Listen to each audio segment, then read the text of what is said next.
Hey everybody, Hawnsel here. I'll admit, Spy's impact in the game can vary by quite a bit. At one point, you're doing extremely well, and at others, maybe not so much. Oh! There's a few interactions you can have as Spy that feel pretty bad. One is when you manage to get into a good position, and when you try to make a play, something bad happens. Unfortunately, Spy's middle name must be Murphy, because anything that can go wrong will go wrong. It's inevitable while playing Spy. There's the other interaction, however, that I despise the most, and that's when you do everything right, but the worst outcome still happens. An example of this that I face often is when you stab and sap an engineer's nest, but there's a pyro with the homewrecker. The impact of that play could have changed the course of the entire game, but instead, you died for nothing. The solution to this is just to not play Spy. In every single situation, there's a better alternative. But if you're like me and too stupid, or just too determined to play what you actually want, then I might just have the thing for you. This is the 反炮塔 also known as the red tape recorder. Originally designed as a promotional item for sleeping dogs, it's commonly considered one of the worst items in the game. But the way I see it is this device almost guarantees an impact in the game. No matter how big or small, having the power to actually do something is worth it. In order to explain why I think that, we first have to understand exactly what it does. At first glance, it's fairly simple to understand. The red tape recorder does minus 100% damage to buildings, but it reverses the upgrade process until it's deconstructed. The default sapper takes around 8 seconds to sap a level 3 sentry.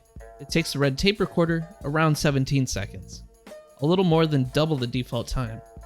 Because of the time it takes paired with the damage penalty, it's easy to pass this off as a bad item and forget about it. I started using the red tape recorder as a joke with my friends, but then I realized something.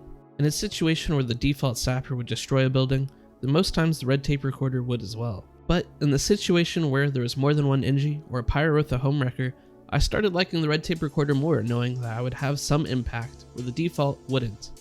There's another reason I think the red tape recorder is underrated. The sole function of a sapper is to destroy an engineer's buildings. What if I told you, the faster you destroy, the faster they rebuild? While a sapper is placed on an engineer's buildings, he can't manually destroy them. So the longer it takes for a building to be sapped, the longer it takes for the engineer to rebuild. Level 3 teleporter can take nearly half a minute to destroy, and that whole time the engineer can't place a new one, blocking him out of helping his team. The time can be exaggerated even more if there's an Engie actively breaking the sapper. However, that's an ideal situation where your teammates don't instantly destroy it, or the engineer doesn't change loadout or class. Ideal world is not one that Spy lives in, so while it can be beneficial, it's likely not going to happen consistently. If you're interested in any of the things that I've mentioned, I recommend actually giving the red tape recorder a shot. You might have to adjust your playstyle a little to consider the time it takes to sap, but virtually I see no downsides when I'm using it. If you enjoyed this video, check out my other showcases on weapons that I often see underrated. These videos are the ones I put the most effort in, so it would really mean a lot. Thanks for watching, have a good one.